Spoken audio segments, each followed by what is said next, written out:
Hey everybody, this is Dane with Everything Board Games. Today we're looking at Kingdomino Duel, another game from Blue Orange Games. This is from designers Bruno Cathala, Ludovic Mablanc, and art done by Cyril Bouquet. Hopefully I pronounced all those right. Let's go ahead and see what's in the box and go from there. All right, there's not too much in the box here. Each player is going to get their own scoring sheet, and then on the back side there is a sheet that will go between players, and I'll show you that just in a minute. That keeps track of bonuses that they get throughout the game. There are 4 dice with different shields indicating the different territory types. 2 pencils, rules in different languages, and then of course the box, and what would be a blue-orange game without a good insert for the components. And this is another good one. And it's a magnetic box to boot, so that's pretty cool. Let's go ahead and set this thing up and we'll show you how to play. Okay, here we have a setup for the game.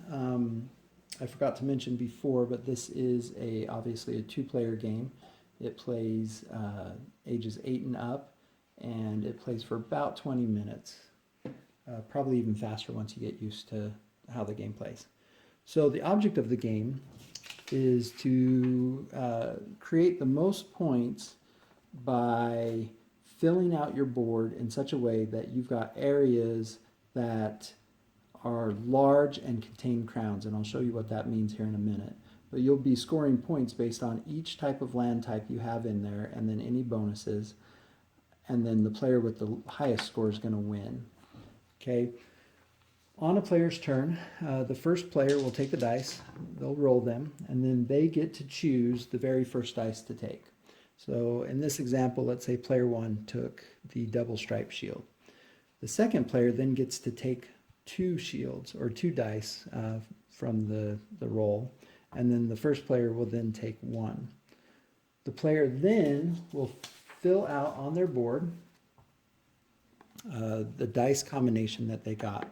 And at the beginning of the game, the only rule for placing your dice is you have to place them around your central castle, just like as in Kingdomino, where you are placing your initial tile around your castle. You're doing the same thing here. And these dice actually essentially turn into a tile or a domino, and you will place them in any kind of combination like that. So let's say in this example, I want to go ahead and I will put the double stripe right here. It's hard to draw and video at the same time. And then I'm going to put the double dot up here. They have to go together. You can't separate them. There is a special power that lets you do that later on. But for now, they have to stay together in pairs. In addition to marking your shields onto your player mat, you're also going to mark them on the center. Anytime you take a shield that does not have an X with it or a crown, if you're familiar with the game Kingdomino, you are going to fill in the square associated with that. So here we have the double, we'll go to the double, and then we have the double dots, and we'll go to the double dots and fill those in. Now what this is these are bonuses, bonus actions and bonus points for the end of the game. And it's a race by each player to be the first to fill in all the boxes to the red one, and then they get that special action or special power. For instance, since the first player got these 2 filled in, they are now closer to filling them in than this player is. And I'll explain what each of these are here in a minute. So once a player is done filling in their sheet, the dice get passed to the player who did not go first last time, and that player will then roll the dice. And this continues going back and forth until all the spaces of a player's mat is filled. Once that is done, I'm going to show this for an example here. You're going to score each region by how many shields of that type times the number of X's that you have present there as well. So in this example, I have 1, 2, 3, 4, 5 of the double slash shields, and I've got 2 crowns, so that will score that area right there will score me 10 points. Now I also have another area right here with 3 of them in one, so that's going to give me an additional 3 points. So then I come over here to my double shield, or my double slash shield, and I write in 13 points. Okay, and then the player with the highest score at the end of the game is the one who wins. Now, a couple interesting things here. Let's talk about these bonuses that you get. Again, as you're filling these in, the first player to get to the red square gets the power, and then the other player does not get to take that power. And these powers can only be used once.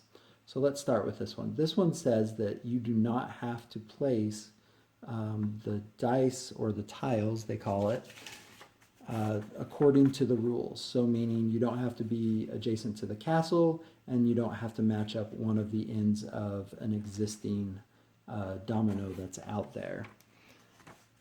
This next one says that you can split your domino into 2. So instead of keeping them together like we did here, you could put one over here and one over here, as long as they are matching, again, the other dominoes that are currently placed out there. The next special power here is the first player can take 2 dice instead of just 1, and that becomes a really good advantage for them. The power down here, this one says that you can flip one of your die to any of the faces that you want. That's a really good, powerful one late in the game. This is not a power that you can take during your turn. This actually happens at the end. What you do is you pick one of the shield types, and then you're going to score 3 points for each individual area of it that you have. So in this example, I picked my double slashes, and I've got 1 area, 2 area, and then 3 area right here. And so I'm going to score 9 points, 3 for each of those in that example. And then lastly, down here, what this one allows you to do is to actually put an X into any one of your areas that doesn't have one, or possibly even one that has one, but you want to double it.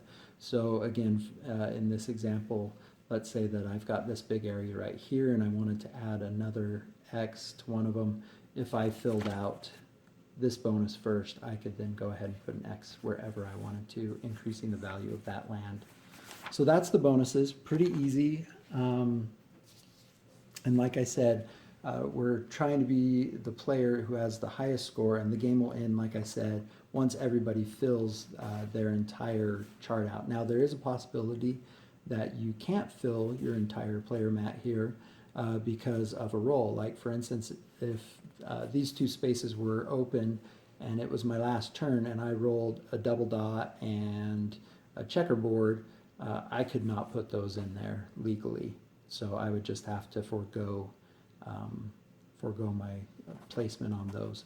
Now I could, if these were still open, go ahead and fill out those, but again, they would need to be open, and the other player would have to have not finished any of them at that point. So that's it. That's how you play Kingdomino Duel. This game is... there's been a lot of roll and writes coming out over the last 1.5 to 2 years. Very popular genre right now. I've got cartographers, I've played a couple others, and I really like this genre. It's fun. It comes obviously in small packages, so it's easy to take as a travel game. Typically the components are minimal, so you could even play it when you're at a restaurant waiting for your food. I was a little bit nervous about this one. I love Kingdomino, Queen Domino, and Age of Giants. I love all those. It's a light game with good strategy that just, it's fun putting together the puzzle that becomes your kingdom. Age of Giants adds that really cool effect of extra bonuses, different things to shoot for in the game. That I thought really opened it up. And then of course Queen Domino with the structure building, again, really fun. So I really love those, and so when I saw this, I was a little bit nervous about it being either too simple or not being in the same vein as those as far as the strategy and the puzzleness of it. but I was very pleasantly surprised that all those attributes are still in this game. I really like the back and forth between choosing dice. Do I take this one and leave it, hoping the other person doesn't take that other one? It really becomes kind of a push and pull with that, which is really fun. And then making sure that you're placing everything out on your board so that you can maximize your points. That's the fun puzzly part of it. And then the bonuses just add a really fun little race mechanism, trying to be the first to get to that bonus, knowing that those bonuses can really help out with the game in the end. Again, another great title from Blue Orange. This is a great addition to the Kingdomino family. I've played it several times already, and I plan to play it a lot more. Hopefully they'll start coming out with the bonus score pad so I can restock. Anyway, highly suggest this one if you're into the roll and writes. If you're not, and if you're into Kingdomino, this is a great one to pick up to take as maybe a travel option instead of lugging around Kingdomino. Not that that's too big, but a nice option there. And then if you're just into fun, lightweight games, this is another good one for you. Hey, thanks for checking this review out, and we'll catch you next time.